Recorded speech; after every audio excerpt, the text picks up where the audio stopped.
Well, hey, what's going on, guys? Today we're comparing two sets of LED lights that I just bought on Amazon. One is by Oxido, and they look pretty nice. The packaging looks nice, looks like they're built well. And one is by C-Light. I've used lights by this company before, and these definitely look intriguing. Let's get into it. In particular today, we're looking at these 194 styled lights. They take place of these little 194 incandescent bulbs. Now these little 194 incandescent bulbs have been around for a very long time.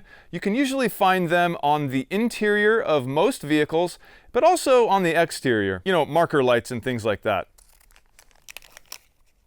Wow, so this is really interesting with these C-Light LEDs. They are literally almost exactly, if not exactly the same size as the normal 194 incandescent bulb. I mean, same shape and everything. So that's really cool. That means they're gonna fit in most places that the 194 fits.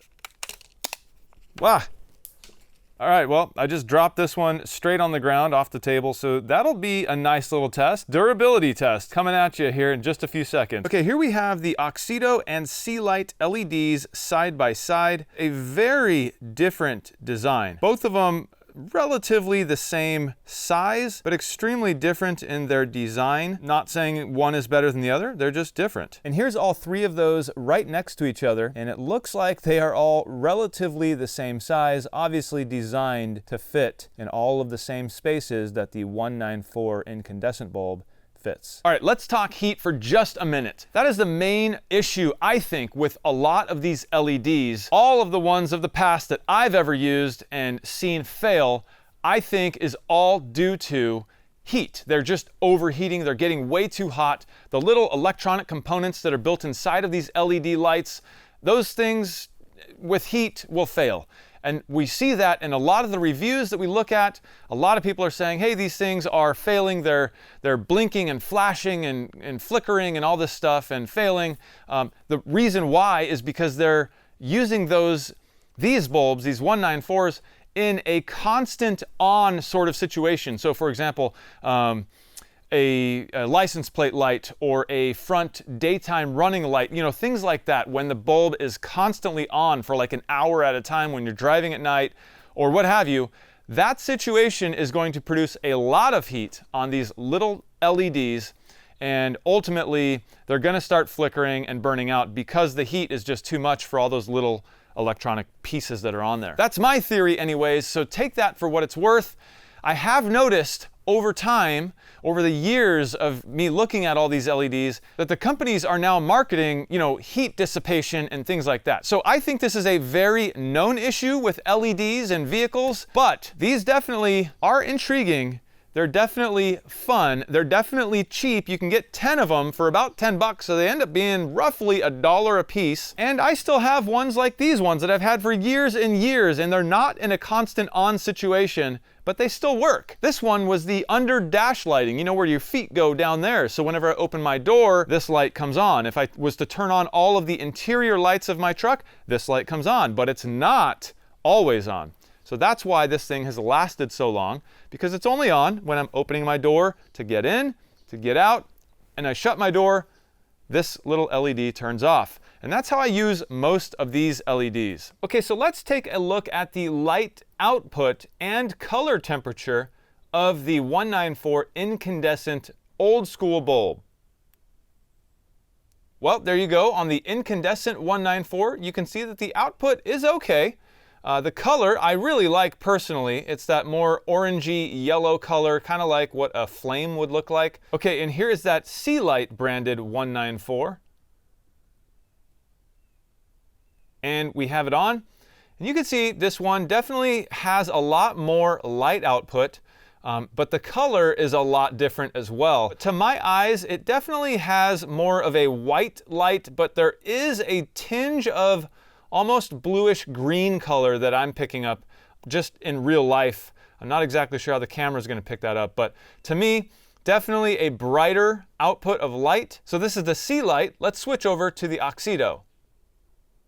All right, so there's the Oxido, and this I think is even brighter still. Now this little LED light has 14 little LED, I think they're called chipsets, on this one light. So there's 14 little LED elements on there, whereas the one from C-Light only has 2. This one has pretty much the same color temperature. I would say this Oxido seems to be a little more white and a little less green, although I am seeing blue color kind of tinges as well. So definitely very bright. I'm trying not to look at it with my eyes because it does give you the little spots in your vision there, but it seems like it's producing a lot of light, and that's good, right? So the output and color of these LEDs does make a difference, not only for just personal preference, but also for longevity of the light itself. This one by Oxido has 14 little LED elements on there. So there is that heat sink that I was telling you about. I can see the aluminum here on the bottom half of it. If I take a look here, you can see all the way through. And so therefore I know that there is a little chunk of aluminum in here to deal with the heat that 14 LEDs are going to produce. My curiosity is, why 14? Like, why not 2 or 4? Why 14? I understand there's like this race to be bigger, better, faster, stronger, and look cooler and all that, but what we all really want is an LED that works well, and lasts a long time. I think if we can focus less on putting as many LEDs as possible, and maybe focus more on the light output, color, temperature, as well as the heat dissipation, and make these things last a really, really long time, to me, that makes more sense. That's the one I'm gonna wanna buy. The thing that intrigued me so much about this C-Light version, it looks like I can only see one LED on one side and one on the other. Just from the initial impressions and kind of what I'm talking about with heat, I think these 2 little LEDs are gonna produce a lot less heat than 14. So hopefully they've somehow dealt with heat dissipation on this one, because if they have, this might be the winner. I think what I'm gonna do here is go ahead and sacrifice this little bulb. We're gonna break into it and see if we can tell what's going on.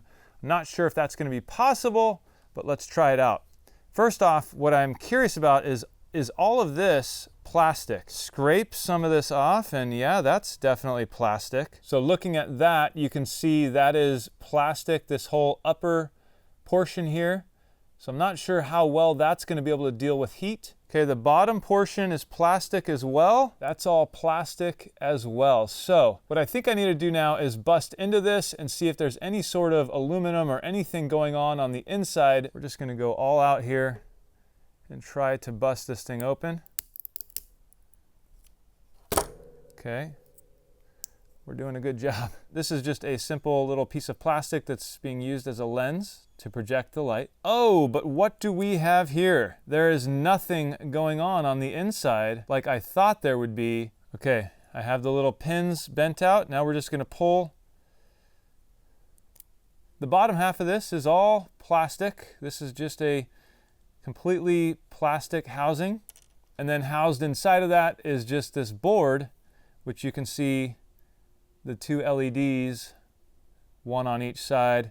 And these are some of those electronics that I'm talking about. Not exactly sure what these are or what they do. This is a very simple design. It's tiny. It's good that it's only 2 LEDs, so this is going to produce a lot less heat than something like this one is for sure. Again, if we come back to this Oxido light and we look here at the bottom, you can see that looks to be a chunk of aluminum here. You know, basically these LEDs are wrapped around. So that chunk of aluminum would be taking the brunt of the heat there, keeping it away from, you know, these little electronic pieces down here. In theory, this has better heat dissipation. I don't know how that works in real life. Seems that this would be a better situation. However, we do have 14 LEDs on here as opposed to 2, which we find on this C-Light. I don't know the science behind all this, guys. All I'm doing is showing you what I'm finding here. Now,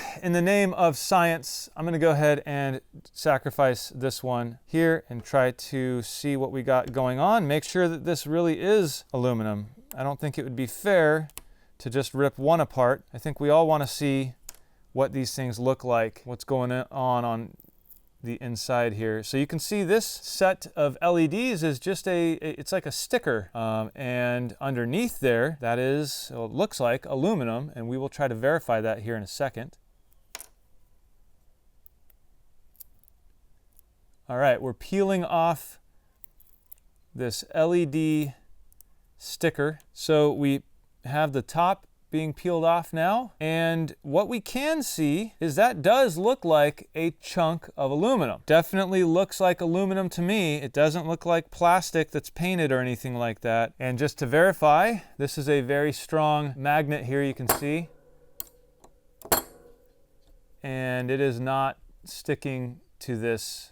I am happy to report that this is a little chunk of aluminum that they're using to dissipate heat. I don't know, I'm kind of stuck here, because while I'm impressed with this chunk of aluminum for a heat sink, this one by Sealite only uses 2 little LEDs and therefore would produce a lot less heat, thereby possibly not needing a big old fat heat sink. 6 in one hand, half a dozen in the other. I don't know what's the better situation. Only time will tell which one actually lasts longer. Okay, for me, I am trying to actually solve a problem.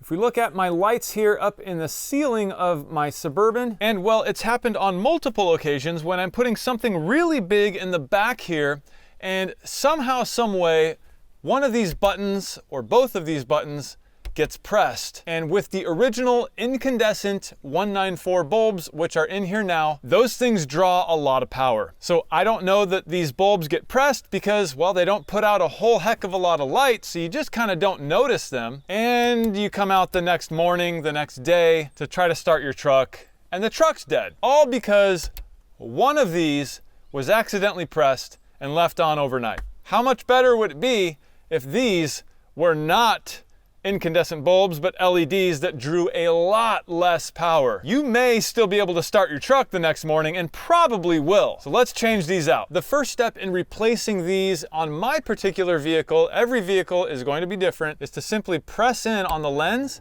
and twist it. There you go, and it should just come right out. Then there's just a few clips here, which I'm gonna use my key to press in, and then I can get this cartridge to come out, in which then I can pull the little bulb out.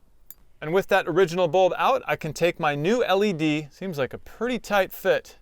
Oh, there we go, it just slid right in. That was a tight fit though. It slid in, but that was tight. Now let's see if this goes all back together.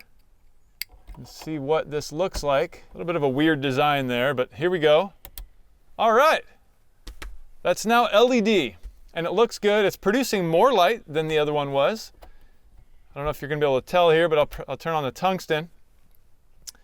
But hopefully you can see that this LED is producing a lot more light. It's going to be a white light, so it's going to give you the impression that you can see better and see clearer when you're back here.